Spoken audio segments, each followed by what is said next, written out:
दोस्तों आज हम लेकर आए हैं आप लोगों के लिए एक बहुत ही मज़ेदार फ़नी वीडियो। आप लोग इसे ज़रूर पढ़ें और इसको कॉमेडी को शुरू से अंत तक पढ़ें, तभी आपको मज़ा आएगा, हंसी आएगी। आज हम लेकर आए हैं आप लोगों के लिए फ़नी वीडियो। उसका नाम है चंपकपुर की सबसे बड़ी कॉमेडी, पप्पू स्पेशल एजेंट और मुर्गी चोर का रहस्य। तो चलो प्रारंभ करते हैं। अगर आप लोग नए हैं तो हमारे चैनल को प्लीज़ लाइक एंड सब्सक्राइब ज़रूर करें। तो चलो प्रारंभ करते हैं फ़नी वीडियो। एक छोटे से गांव चंपकपुर में एक बहुत ही मज़ेदार, हद से ज़्यादा उत्साही और अजीबोगरीब हरकतों वाला लड़का रहता था, जिसका नाम था पप्पू। और पप्पू की खासियत यह थी कि वह साधारण बातों को भी ऐसे करता जैसे वह कोई बहुत बड़ा अंतर्राष्ट्रीय मिशन पूरा कर रहा हो। पप्पू को पूरा विश्वास था कि एक दिन वह दुनिया का सबसे बड़ा वैज्ञानिक, सुपरस्टार, जासूस, आविष्कारक, खोजी, अभिनेता, रसोइया और पता नहीं क्या क्या बन जाएगा। और इसी भ्रम के कारण पूरा गांव उसके पीछे पागल सा हो रखा था। एक दिन पप्पू ने घोषणा कर दी कि अब वह गांव की राष्ट्रीय समस्या मुर्गियों का गायब होना सुलझाएगा, क्योंकि गांव में कई दिनों से हर घर की एक एक मुर्गी अचानक रहस्यमयी तरीके से गायब हो रही है। गांव वाले परेशान थे, पर किसी को पता नहीं था कि यह गायब कौन कर रहा है। पप्पू ने छाती तान कर कहा, यह काम कोई साधारण इंसान नहीं कर सकता। यह तो कोई इंटरनेशनल लेवल का मुर्गी चोर है और इसे पकड़ने का काम सिर्फ पप्पू स्पेशल एजेंट ही कर सकता है।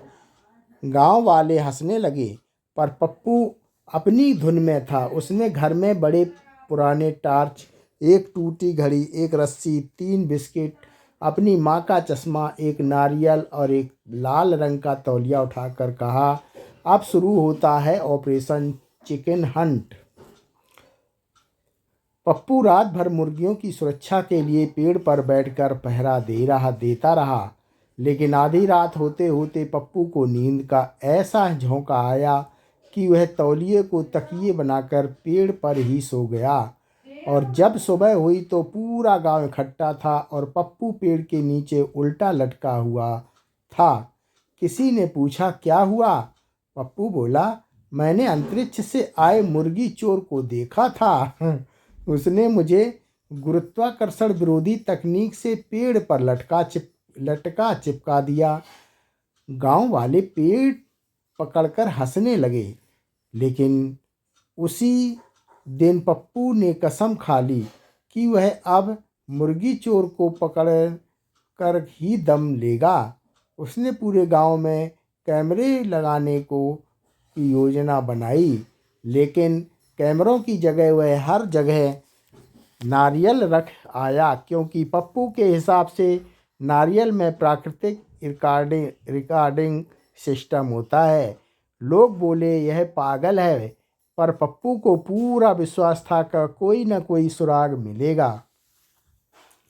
इसी बीच गांव का सबसे शरारती आदमी बुद्धिराम पप्पू से भी बड़ा चालबाज था।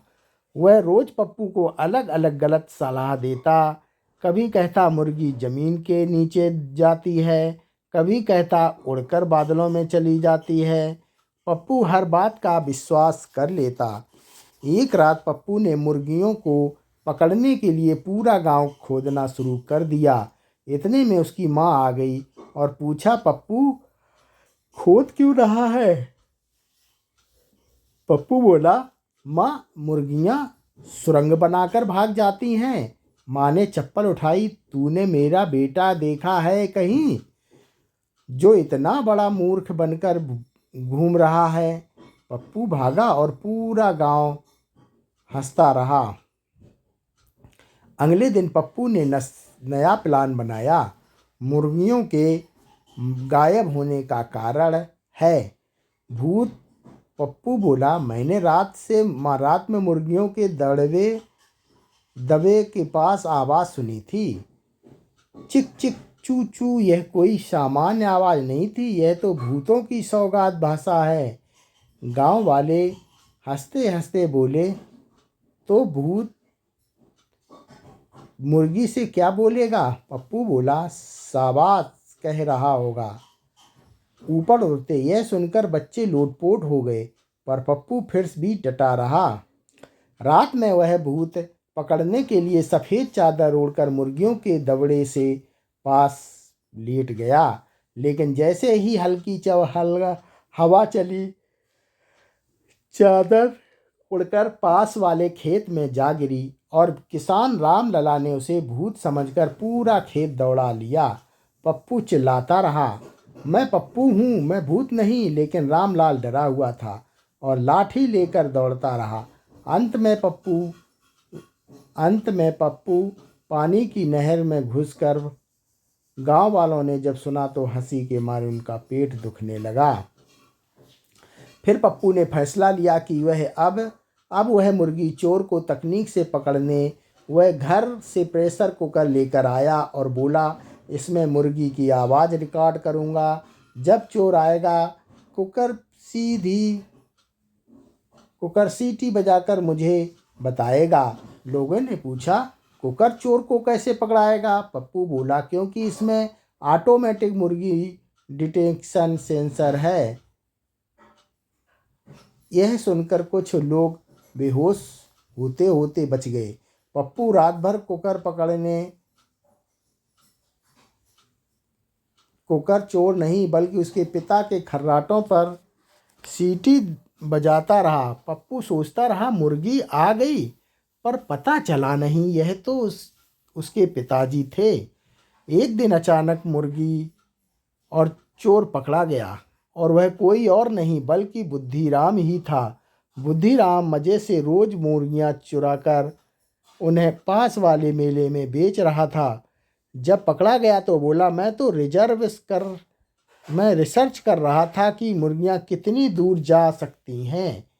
पप्पू चिल्लाया, देखा मैंने कहा था ना, इस देश में इंटरनेशनल अपराधी शामिल हैं। गांव वाले बोले, अंतर्राष्ट्रीय नहीं, इंटरनल है यह मूर्ख। लेकिन उस दिन पहली बार पप्पू सही निकला। गांव वाले बोले, आज इतिहास बन गया। पप्पू बोला, यह तो ट्रेलर था, असली जासूसी तो अब शुरू होगी। और उसके बाद पप्पू ने कुत्ते, बकरी, भैंस, माँ, गाय, यहाँ तक कि पड़ोसी की चप्पल खोने की घटनाओं को भी अंतर्राष्ट्रीय देश केस बना दिया। दोस्तों कैसी लगी हमें कमेंट करके बताएं। धन्यवाद।